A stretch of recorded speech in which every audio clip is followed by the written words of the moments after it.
All right. Gate exam में एक question हमेशा लोग फेस करते हैं कि मॉक टेस्ट में जो क्वेश्चंस आ रहे हैं वो रेलेवेंट है या फिर इरेलेवेंट है। हम किस बेसिस पे डिसाइड करें कि ये मॉक टेस्ट मेरे लिए बहुत ज़्यादा हेल्पफुल है। तो अगर आप अपने दोस्तों से पूछोगे तो वो आपको यही रिकमेंड करेगी ये टेस्ट सीरीज में बहुत ज़्यादा डिफिकल्ट क्वेश्चंस आते हैं, ये आपके लिए गेट एग्ज़ाम के लिए हेल्पफुल नहीं है, इसमें बहुत ज़्यादा मेरे क्वेश्चंस बनते हैं आसानी से, तो ये मेरे लिए हेल्पफुल है, आप भी यही यूज़ करना। ये क्वेश्चंस यहाँ पे बहुत गेट के रिलेटेड बनाए जाते हैं। क्यों? क्योंकि वहाँ पे क्वेश्चंस उनके बनते हैं। तो ये कैसी एनालॉजी है, मैं एनालॉजी की हेल्प से आपको सॉल्व करने की कोशिश करता हूँ। तो ये ऐसा प्रॉब्लम है कि कोई टीचर है जो आसानी से मार्क्स दे देता है एग्ज़ाम में, तो वो टीचर हमारे फेवरेट टीचर है। पर कोई एक टीचर है जो आसानी से मार्क्स मुझे देता नहीं है, तो मैं उसे नाम रखता हूँ कि टीचर कितनी बेकार है यार। पर हम ये नहीं सोच रहे कि ये टीचर मुझे अपने पढ़ाई करने के लिए मजबूर कर रहा है। तो एक्चुअली मुझे फ्यूचर में यही टीचर हेल्प करेगा ना, क्योंकि उसने तो मुझे पढ़ाई करने के लिए हेल्प करा। पर ये टीचर जो मुझे झूठ मूठ की इन्फॉर्मेशन दे रही थी कि आप अच्छे हो, आप अच्छे हो, जब फ्यूचर में कोई रियल टास्क आएगा तब मैं फेल हो जाऊंगा, क्योंकि मैंने फेक टीचर के साथ पढ़ाई की थी। तो वैसे ही है गेट एग्ज़ाम की प्रिपरेशन। गेट एग्ज़ाम में आपको किसी ने प्रॉमिस नहीं किया है मेरे दोस्त कि गेट एग्ज़ाम बहुत ज़्यादा आसान आएगा, बहुत ज़्यादा मॉडरेट आएगा या फिर बहुत ज़्यादा डिफ़िकल्ट आएगा। तो आपके लिए क्या ज़रूरी है, कोई भी टॉपिक टेस्ट सीरीज़ में से अगर वो टॉपिक आपने प्रीवियस ईयर क्वेश्चन में कभी देखा हुआ है, हो सकता है वैसे डिफ़िकल्टी का क्वेश्चन नहीं देखा हो, पर अगर वो टॉपिक तुमने देखा हुआ है और उस टॉपिक पर अगर आपके टेस्ट सीरीज़ में कोई क्वेश्चन है तो वो रेलेवेंट है। अगर कोई टॉपिक जो आपने प्रीवियस ईयर में देखा ही नहीं था वैसा कोई क्वेश्चन टेस्ट सीरीज में फ्रेम हो तो वो आपके लिए हेल्पफुल नहीं है। इस बेसिस पे आप डिसाइड करोगे। कोई टेस्ट सीरीज में क्वेश्चन बहुत ज़्यादा डिफिकल्ट आते हैं, बहुत ज़्यादा मॉडरेट आते हैं, बहुत ज़्यादा ईजी आते हैं, इसके बेसिस पे आप रिलेवेंट है कि नहीं ये नहीं डिसाइड कर सकते, क्योंकि गेट एग्जाम में आपको प्रेडिक्ट नहीं कर सकते कि पेपर आसान आएगा या फिर डिफिकल्ट आएगा। 2018 की बात करता हूँ, इलेक्ट्रॉनिक्स ब्रांच में 8,000 लोग सिर्फ क्वालिफाई हुए थे। 8,000 लोग, 20,000 लोग क्वालिफाई होते हैं हर साल, किसी किसी ब्रांच में 30,000 लोग भी क्वालिफाई होते हैं। उस साल पेपर बहुत ज़्यादा अनकन्वेंशनल आया था, बहुत ज़्यादा डिफिकल्ट आया था। सिर्फ 8,000 लोग क्वालिफाई हुए थे 1.5 लाख बच्चों में से, ये फैक्ट है। तो वहाँ पे जो लोगों ने, उन्हें एक आदत थी आसान टेस्ट सीरीज में आके अपने अटेम्प्ट देने की, आसान टेस्ट सीरीज फॉलो करने के लिए, तो वहाँ पे उन्होंने गेट एग्जाम को हैंडल ही नहीं कर पाया प्रेशर। तो हमेशा याद रखो, जो टेस्ट सीरीज डिफिकल्ट है अगर उसमें आप स्कोर करना सीख जाओगे तो गेट एग्जाम आपके लिए एक आइडियल सिचुएशन होगी, अगर वहाँ पे मॉडरेट या फिर आसान क्वेश्चन पेपर आ गया, क्योंकि आपने डिफिकल्ट चीज़ में स्कोर करना सीख गए ना।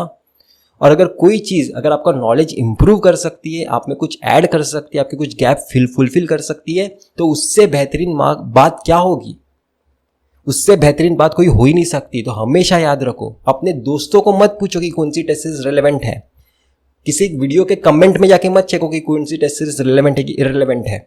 वो तो वही बच्चे कमेंट कर रहे हैं ना जो इस साल अटेम्प्ट कर रहे हैं, जो पास हो चुके हैं वो तो वीडियोस देखते भी नहीं है गेट के। तो इस बेसिस पे कभी भी मत डिसाइड करना। मैं अभी भी आपको बता रहा हूँ, गेट के लिए मेरे हिसाब से 2 रेलेवेंट टेस्ट सीरीज हैं, बाकी भी सारे हो सकते हैं, बहुत सारे क्लासेस के हो सकते हैं, पर मैं सारे क्लासेस के तो दिया नहीं हूँ, और मेरे गाइडेंस पे जो भी बच्चे थे उन्होंने भी सारे क्लासेस के दिए नहीं है, तो मैं अपनी तरफ से 2 बता रहा हूँ। इसका मतलब बाकी के सारे खराब है ऐसा भी नहीं है, तो मैं बेस्ट मुझे जो लगते हैं वो बता रहा हूँ। एस एकेडमी और मेड इजी, ये 2 एकेडमीज हैं जो टॉपिक्स प्रीवियस ईयर में पूछे गए हैं उसी के बेस पे क्वेश्चन बनाते हैं। वो आसान बनाएंगे या डिफिकल्ट बनाएंगे वो तो हमें पुश करेगा ना कॉन्सेप्ट अप्लाई करने के लिए, उसमें मुझे कुछ फॉल्ट नहीं लग रहा है। आसान आएगा तो अच्छा ही है, डिफिकल्ट आएगा तो भी अच्छा ही है, मुझे पता चल जाएगा कि मुझे कितना क्लैरिटी है किसी पर्टिकुलर कॉन्सेप्ट में, ये आपको समझना ज़रूरी है। उसके अलावा और एक इम्पॉर्टेंट चीज़ मैं डिस्कस करना चाहता हूँ तुम लोगों के साथ, कि अगर मैं टेस्ट सीरीज़ के वीडियो में आके अगर मैं आपके साथ डिस्कस करूँ कि मॉक टेस्ट इम्पॉर्टेंट नहीं है, मॉक टेस्ट के मार्क्स रेलेवेंट नहीं है, मॉक टेस्ट के मार्क्स मैटर ही नहीं करते, तो आप खुश हो जाओगे, क्योंकि बहुत सारे इंडिया में ऑडियंस मॉक टेस्ट में डिफ़िकल्टी फेस करती है। और एक्चुअल में मार्क्स मैटर नहीं करते, पर क्या मॉक टेस्ट मैटर नहीं करती? अगर मैं ऐसा बोलूँगा तो ये गलत हो जाएगा। तो हमेशा लोग यही आपको वीडियो में आके बताने की कोशिश करते हैं कि मॉक टेस्ट इतना मैटर नहीं करता है, पर ये बात भी सच नहीं है मेरे दोस्त। अगर मॉक टेस्ट मैटर नहीं करता है तो हम मॉक टेस्ट देते क्यों हैं? हम बेवकूफ़ है क्या? हम मॉक टेस्ट को अगर एज अ गेट एग्ज़ाम नहीं समझेंगे तो हम गेट एग्जाम में जो प्रेशर होगा, गेट एग्जाम में जो अनसर्टेनिटी इन्वॉल्व होगी, हम गेट एग्जाम का प्रेशर कैसे हैंडल कर पाएंगे उस दिन, हमें उस दिन कुछ नया नहीं लगना चाहिए, इसलिए हम मॉक टेस्ट दे रहे हैं। तो मॉक टेस्ट एज इंपॉर्टेंट है एज आपके गेट एग्जाम। मॉक टेस्ट देने से पहले एज इंपॉर्टेंट है मेरे दिमाग में एक माइंडसेट बताना कि मुझे मैक्सिमम स्कोर करने की कोशिश करनी है। पर मॉक टेस्ट देने के बाद हो सकता है मैं अपना एक माइंडसेट बनाऊं कि अभी मुझे ये जो भी मार्क्स मिले हैं वो मार्क्स मुझे गेट एग्जाम में नहीं मिलने वाले, वहां पे झूठ बोलना है खुद को। पर मॉक टेस्ट देने से पहले हमेशा ये सोचना है कि ये मॉक टेस्ट मेरे लिए गेट एग्जाम के इक्विवेलेंट है, मुझे गेट एग्जाम में जितना मैं स्कोर करूंगा सेम स्कोर मैं यहाँ पे भी करने वाला हूँ। बाद में स्कोर मिलने के बाद खुद को झूठ भी बोलना है कि यहाँ पे जितने मुझे मार्क्स मिले वहाँ पे मुझे मॉक टेस्ट में गेट एग्जाम में नहीं मिलेंगे। तो अलग अलग सिचुएशन में अलग अलग खुद से बातें करनी होगी। तो मॉक टेस्ट अगर इंपॉर्टेंट है नहीं समझोगे तो गेट एग्जाम आपके लिए टोटली नई एग्जाम हो जाएगी। वहाँ पे कैसे प्रेशर को हैंडल करना है आपको समझ में ही नहीं आएगा। काफ़ी लोग अभी मॉक टेस्ट खराब हो जाती है, बीच में उनके 10 क्वेश्चन नहीं बन पाते तो प्रेशर हैंडल नहीं कर पाते, तो मॉक टेस्ट बंद कर देते हैं और सोचते हैं कि नेक्स्ट मॉक में देख लूंगा, नेक्स्ट मॉक अच्छे से सीरियसली दूंगा। पर क्या आप एक्चुअली गेट एग्जाम में ऐसा कर सकते हो? गेट एग्जाम में भी तो एक प्रोबेबिलिटी कि आपके 10 क्वेश्चन लगातार बने ही ना, तब क्या आप पूरा अपना गेट का उस साल खराब कर दोगे? बंद कर दोगे गेट का पेपर? अपना सोचना बंद कर दोगे? अपना ध्यान लगाना बंद कर दोगे? नहीं करोगे ना। तो मॉक टेस्ट को भी एज अ गेट एग्जाम समझो। हर एक मॉक टेस्ट बहुत ज़्यादा इंपॉर्टेंट है। मेरे ख्याल से अगर कोई इंसान 3-4 मॉक टेस्ट भी गेट एग्जाम के इक्विवेलेंट है सोच के देगा ना तो भी उसके मॉक गेट एग्जाम में बहुत बेहतरीन स्कोर आ सकता है। पर लोग मॉक टेस्ट का सीरियसनेस ही नहीं समझ पाते। मॉक टेस्ट का सीरियसनेस मॉक टेस्ट देते हुए भी बहुत ज़्यादा है, मॉक टेस्ट देने से भी बहुत ज़्यादा है, देने से पहले भी बहुत ज़्यादा है, देने के बाद उसे एकदम लाइटली लेना है। देने से पहले देते हुए बहुत ज़्यादा इंपॉर्टेंट है। तो ये कुछ चीज़ें थी जो मैं आपके साथ क्लैरिफाई करना चाहता था। तो मैं होप कर रहा हूँ आपको मेरी बातें कुछ समझ में आई होगी। और मैंने लास्ट वीडियो में भी एक चीज़ बताई थी कि नंबर 1 क्लासेस कौन है, तो मैंने अपना पर्सपेक्टिव दिया, वो मेरा व्यू था। पर हो सकता है बाकी लोगों का व्यू कुछ अलग हो।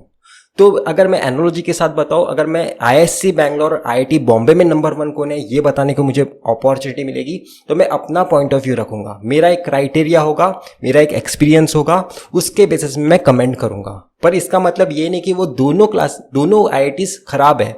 आईएससी बैंगलोर खराब हो गया नंबर 2 पे आ गया, या फिर आईआईटी बॉम्बे खराब हो गया अगर नंबर 2 पे आ गया, तो ऐसा नहीं होता।